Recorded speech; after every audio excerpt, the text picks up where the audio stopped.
and I feel this sort of grief come up out of me. And just like everybody's silent, I think that Gwendolyn is sobbing and Robyn's trying to console her.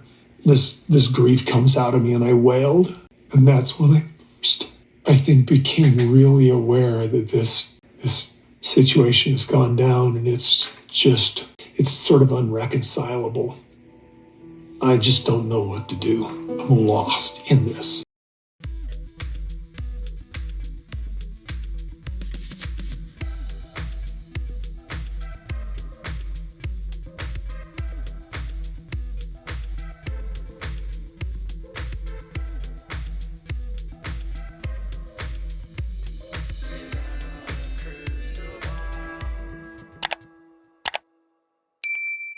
Hi friends, it's Katie from Without a Crystal Ball. Welcome back to my channel. After 22 episodes this season of Kody Brown and Robyn trying to rewrite history, filming scenes after the passing of Garrison, pretending like it happened before he passed, and trying to reframe Cody as this loving father that was reestablishing relationships with his kids and making it look like he was getting a redemption arc, the walls came crashing down, and it was a really awkward, eye-opening, appalling, infuriating. I was sad for the family members that were impacted directly, that spoke with Garrison daily, that loved him, that were trying to help him.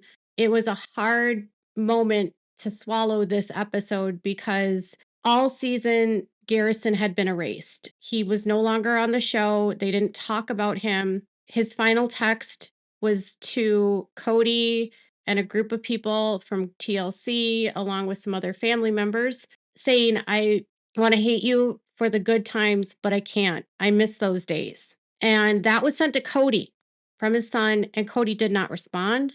And then Cody did not show up at the scene. And then to find out how much he was involved in the planning, the funeral, how his wishes were considered, given that he had abandoned his child, it felt so, I can't even grasp to you how infuriating it felt. When a child goes no contact with a parent because of the way that that parent has treated them, because that parent has shunned them, made them feel bad, called them names, made them feel unwelcome, not allowed them in the home, basically been pushed out of the family, which what is Cody did to Garrison. He wanted him evicted from a house. He called Garrison a narcissist. He said he was a jerk. He never wanted to talk to him. In the tell-all last season, he said that he would punch anyone in the mouth that would bring up Robyn. He and Robyn had McKelty call Garrison to tell him that they weren't going to be a part of the Christmas gift exchange anymore, and they weren't going to celebrate Christmas with him anymore or anyone else in the family other than their family unit. And Garrison was hurt by that. Garrison expressed that he was mocked by his dad about buying a car, buying a house. When Garrison wanted to buy a house, he was mocked by Cody on the show. When Garrison bought an RV and fixed it up and lived in the RV outside of Janelle's place, Cody mocked that and said Garrison could never do that. He and Garrison had no relationship. Both of them were estranged. Garrison, at that point, by choice, Cody basically throwing him out.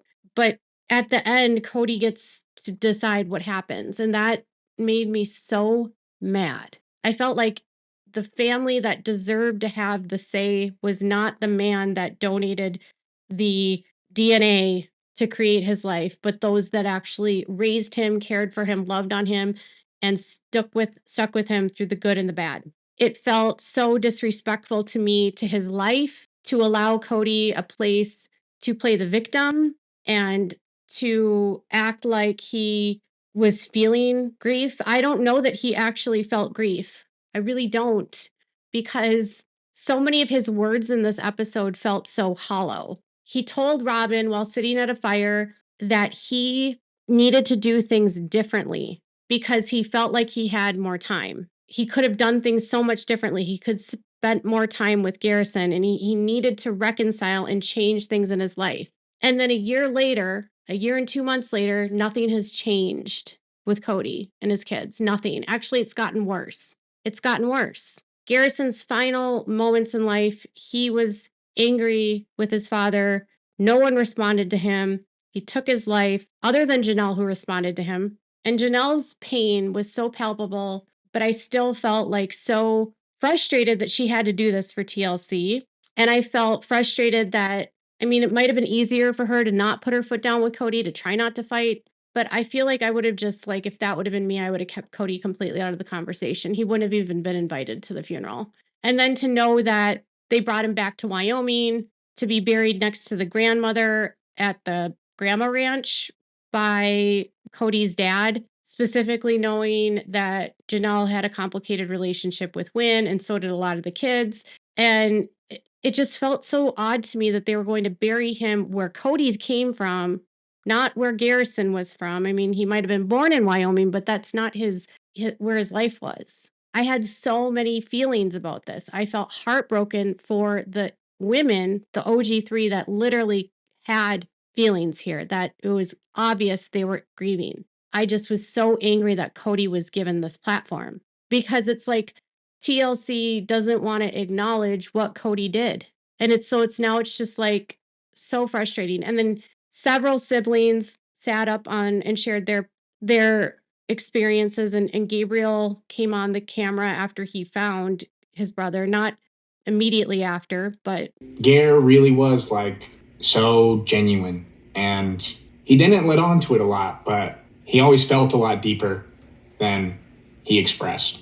Everyone in my family knows that. Janelle shared the final couple hours of talking on the phone with him, how he had been struggling with alcohol, how he had been depressed and had anxiety, and how she had tried to help and offered help, but there was just nothing she could do. And she and the two older boys, Hunter and Logan, would generally like try to tag team and check in on him to get him to respond, and that there were other nights like this where similar situations would happen, where he would make these kinds of proclamations about wanting to end his life, although she didn't say it. That was very heavily implied, and that he would just fall asleep and he would wake up, and then they would hear from him and everything would be okay.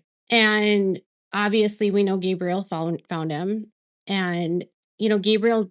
It was heartbreaking to watch Gabriel. He made a comment about the kind of person that Garrison was, and how he was like this very kind, inclusive person that made everyone feel at ease, went out of his way to make people feel comfortable, and that he truly cared about the people in his life. And he made a comment that that's his idea of what a true gentleman is. And that 100% felt like a direct dig at his father, because his dad, Cody, would always talk about how the men need to be gentlemen, and he's raising gentlemen, and he would talk about how the guys weren't gentlemen and they weren't courteous. And even last week in the episode, Janelle talked about how, oh, Cody always said that, if we're raising our kids to be gentlemen. So the fact that that was last week's episode, and then Gabriel said it here, it definitely felt like that was a message to Cody, that even before he died, he was more of a gentleman than you ever were. And it's heartbreaking. It's heartbreaking to think that the boy that was actually a good person was so beat down that he felt like he wasn't good enough. He didn't have enough love. He didn't feel like he was worthy. He felt like he would be better gone because of his illness. And that's an illness. It's not a choice. It was just so hard to watch. The strongest memories I have in these 3 days was actually being at the funeral home with Janelle. I didn't know what to say to anybody besides I'm sorry to everybody. I got to talk about when he was a little kid and his love of fires and traveling in his stars. I think what really took me back, or was hard for me, was that Janelle spoke about her son and what he was struggling with. Gabriel spoke about his brother's kindness, loving, inclusive actions towards other, being a gentleman, being a deep thinker and feeler, even though he never expressed it. Madison talked about trying to help him, getting him to try to move to North Carolina, trying to get him out of Flagstaff. and away from that toxic environment, and almost feeling like a sense of guilt that they couldn't get him to North Carolina. Like, if they could have just got him in North Carolina, everything would have been fine. And maybe sort of like this guilt that they had left him there. That's sort of how it felt. And Christine spoke about speaking at his funeral and talking about what he was like as a little boy and all the love she had for him. And just the last thing that she said that made her cry at the funeral, which was talking about a line from a movie that when he's gone, you can see him in the stars or to the stars. I can't remember the exact quote. And while the people that had a relationship with Garrison were r- reminiscing about him and his personality, Cody said not one word about who his son was. Nothing. He never said, my son was intelligent, my son was smart, my son was a good man, my son was determined, my son was compassionate, a hard worker, my son was an act in the National Guard. I mean, he didn't have anything to say about his child or their memories. Nothing. It was like he was so disconnected from Garrison at the time of his death. He knew nothing about Garrison, knew nothing about what he was struggling with, could not speak to the fact that he was dealing with alcohol problems, couldn't speak to the fact that he was dealing with depression or anxiety. He knew nothing. All Cody could do the whole episode was talk about himself and how Garrison dying impacted him and how now he felt regret for what he had done. Now, after all of that, it was all about, I can't reconcile this now. I thought I would have more time to reconcile this. It was just, I've never seen someone so disconnected, and it made me realize he didn't know his child. Because if you lose a child and you have someone, you know what they're dealing with. You know their love, you know their fears, their struggles, their proudest moments. Like, you know them. And Cody knew nothing about his son. That's what I took away. And so for him to be given this platform again made me so angry. He really struggled with alcohol. I don't know what happened. He was never a drinking kid. He didn't like it, didn't like the taste of it, and he started to drink during COVID. Something happened in this last year, and it really just got him. We had offered him all the love, all the support, all the help, all the resources. It wasn't that he didn't have those things. Like, I don't know. I don't know what happened this night. Janelle spoke about how his mental health declined during COVID and he started drinking, and she wasn't sure what happened. And I'm pretty confident she knows what happened, but I don't know if she's just trying not to like point fingers at Cody and trying to be, mindful of how she phrases things. That could be very well. And I feel like the family uses the COVID as the word to say, like, when the family blew up, right? When the family split and Cody created the division. But it's pretty obvious what happened during COVID and why he might have been depressed, turning to drinking. I mean, not only the isolation and the hibernation and all of that took place, but on top of that, that's when Cody wanted to kick him out, blamed him for causing his marriage with Janelle to go into the toilet, called him a narcissist, got mad at him for talking to his wife. Robyn and Cody went on this like 3-year tirade about, we need an apology. You're not welcome in our house. You can't come over for Christmas. You're not safe. All of these things, painting him like the evil one. That's, in my eyes, when she says in COVID, I think that's what she's saying without saying it. I think she's just she's trying to protect Cody, maybe trying to protect the family, trying to protect Garrison. I mean, she and Garrison in their final text to each other were talking about how he was sad about his dad. He was angry. He was mad. He saw an old picture and he thought it was recent, and then he remembered it was a long time ago, and he was angry. And I understand that they don't want to talk about him being upset about the show, but that's what he was upset with, at least that night. And an alcohol intoxicated mind doesn't help your depression and anxiety. It makes it worse. It makes depression worse. It's a downer. It strips your brain of dopamine. And so then you end up feeling worse, and it can exacerbate your suicidal thoughts and ideation, and it can exacerbate the depression, and it can make it worse. So if he hadn't been drinking that night, maybe, it would have been so different, right? And I think she knows what happened. I just think she's not saying it. I wish they would say it. Maybe we'll see that. Maybe we'll see it in future episodes. Maybe this is just the first wave of like grief and having to process things because I know things with Cody didn't get better. Rob and I didn't get a chance to really just make things right. Just not being able to say goodbye. I don't know what to do with this death because it's like I've got to do something different because I could have had more time with him and I thought there would be more time. Well, that's what everybody does. Everybody thinks they got more time. There were moments where I felt like, as fake as the fire scene was, because it was winter when he died, there was 100% snow on the ground when he passed away in Flagstaff.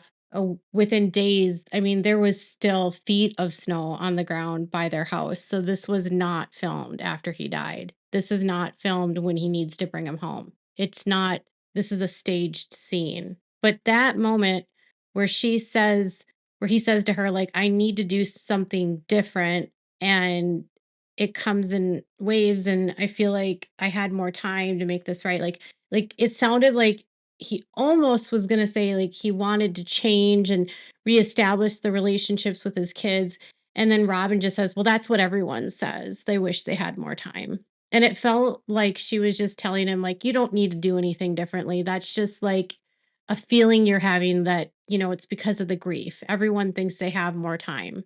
And I wonder if Cody had someone else to talk to but Robin, if he would actually do things differently. If she wasn't always trying to manipulate him to not do what she wanted and manipulate him to not see everyone that's away from her as bad, if he would actually do something to improve his relationship with his kids, because she always makes his kids outside of their kids seem like the enemy, and she couldn't even be bothered to try to cry. I mean, it was so obvious she didn't care and she was trying to care, but she couldn't. It was very performative, and we know that Garrison hated her. So I was just like, why does she even get a chance to talk? But I just kept thinking, if Robin never had entered this family, would his relationship with Garrison ended this way? Would he still have no relationship with his other kids? And I would say I don't know, but I think probably it wouldn't be the way it is because Robin creates a lot of division. And he's a narcissist and so is she, but like she's the reason why they don't talk. And even when he has an opportunity to change, she's like, well, everyone does that. Like just reminding him he doesn't have to change. And then later she was trying to like guilt him. It felt like when he was talking about wanting to take the body, like the urn to Wyoming, it was very, again, awkward. How am I going to do this? How do I do the rest of my life with every holiday and every birthday? All the frustration I had over stuff with COVID and everything like that, all of a sudden it's just like, it was so unimportant. I'm just sad. Yeah. Sad about what would have been. I'm going to go pick up his urn from his brother soon. And then when we go to Wyoming, I'll just take him up there. That's all I wanted to do was take him home. By the end of the episode, I felt really angry at Cody, really angry. And I felt really disgusted and disturbed by both Cody and Robin because I felt like, why are we giving them a platform and an opportunity to express about what they wanted for him and all the pain they have for all of the birthdays and all of the Christmases and all of the holidays? Because I just kept thinking about the last years of his life where Cody didn't see him at Christmas. They hadn't been together on a holiday in like 3 or 4 years by that point. And they weren't going to have the holidays that next year together. And he always stops short of admitting that it was his behavior and his abuse and his verbal abuse and his psychological abuse and his narcissism and ego and just anger and all of that that made this choice. It feels so hollow because he never admits that he did that. He says, I keep thinking about what if, what if, what if, what if. But if this hadn't have happened, he wouldn't have said what if. He wouldn't have cared. He wouldn't have a relationship with him.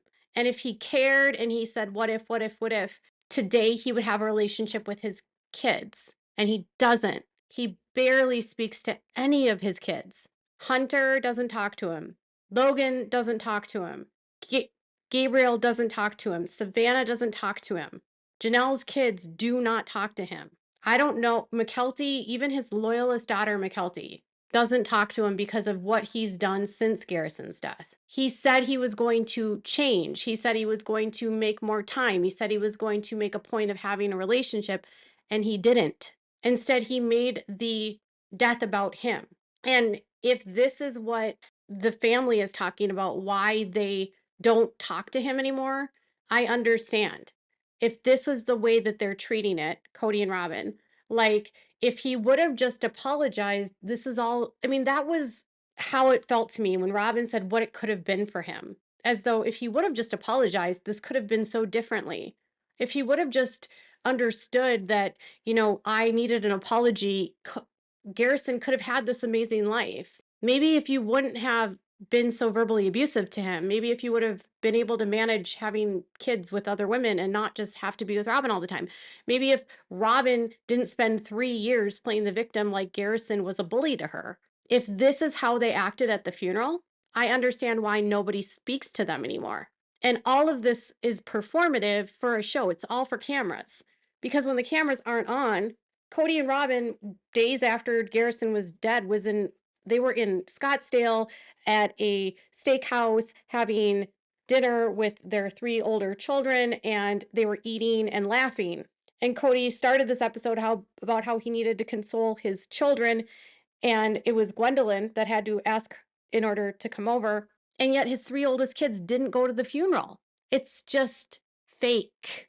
All of it is fake. Why did they get so much of an episode here? Why is this how they remember it? Why can't we just get rid of Kody and Robyn? Like, why does his abuser, Garrison's abusers, why do they get a chance to play the victim? And if this is what we are to expect for why the family disconnected from them, I get it now. Because they'll never change. And they're making his death about themselves. And not once do they acknowledge that he was in pain, that he was struggling, that he was dealing with depression and anxiety. They don't have the foresight to acknowledge that their behavior exacerbated that. And Kody says, oh, the COVID stuff was just so unimportant. That's about as close as he comes to acknowledging that he caused Garrison's spiraling mental health. So what are your thoughts on this video and this episode? Tell me, were you upset, not upset, angry, frustrated? I feel bad for the family members that actually loved him. They should have been the ones that had the final word, not Kody. Tell me what your thoughts are in the comments below. Make sure to give this video a thumbs up. Make sure to subscribe to my channel if you haven't subscribed, and click the bell so you never miss a video. Thanks so much for watching. Bye, guys.